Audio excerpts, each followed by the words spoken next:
জয়কালে ক্ষয় নাই, মরণকালে ওষুধ নাই। ঘরে ঘরে কলম ধরো, সত্যের পক্ষে লড়াই করো।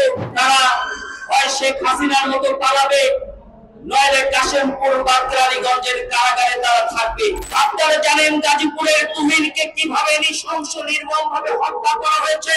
জাতীয় ঐক্য করে সারা বাংলাদেশের সাংবাদিকদের অধিকার প্রতিষ্ঠিত করতে হবে। আজকে বাংলাদেশ প্রেস ক্লাব আয়োজিত সারা দেশব্যাপী নির্যাতিত সাংবাদিকদের পক্ষে আজকে বটবৃক্ষের মতো আজকে দাঁড়িয়েছেন। এই জন্য আমি প্রথমেই আমাদের মায়ের ডাক এবং বাংলাদেশ জাতীয় মানবাধিকার সমিতির পক্ষ থেকে বাংলাদেশ প্রেস ক্লাবকে এবং প্রেস ক্লাবের যিনি প্রতিষ্ঠাতা সভাপতি আমাদের সবার প্রিয় ফরিদ ভাইকে আন্তরিকভাবে শুভেচ্ছা অভিনন্দন জানাচ্ছি।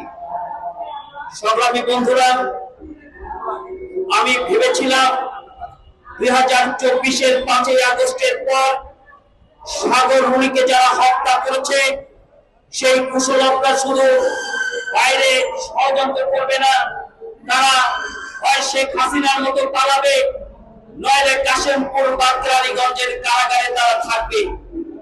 কিন্তু 1 বছর 4 মাস হতে চলল এই ফ্যাসিবাদের সেই সময় যারা পৃষ্ঠপোষকতা করেছে সেই সাগরণী হত্যাকারীরা আজও গ্রেপ্তার হয়নি। কেন হয়নি, কি কারণে হয়নি, আজকে এই মানববন্ধন কর্মসূচি থেকে আমি স্পষ্টভাবে জানতে চাই।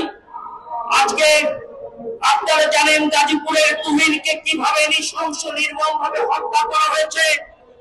আজকে সেই তুহিনের হত্যাকারীরা গাজীপুরের ভূমিদস্যু, তারা চাঁদাবাজ ধান্দাবাজ, তাদের বিরুদ্ধে কি বিচার হলো আজকে আমরা জানতে চাই।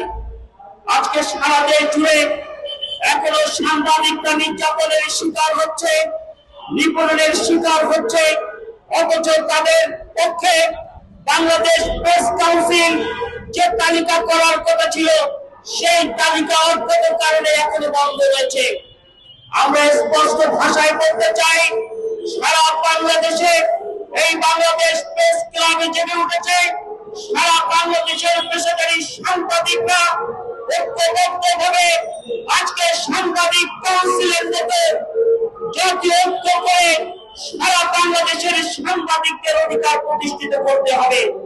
আমি পরিশেষে আজকের এই কর্মসূচিকে স্বাগত জানিয়ে, যারা আয়োজন করেছেন তাদেরকে ধন্যবাদ জানিয়ে, যারা এই কর্মসূচি নিউজ কভার করছেন তাদের প্রতি কৃতজ্ঞতা প্রকাশ করে আমি আমার বক্তব্য এখানে শেষ করছি। জয়কালে ক্ষয় নাই, মরণকালে ওষুধ নাই।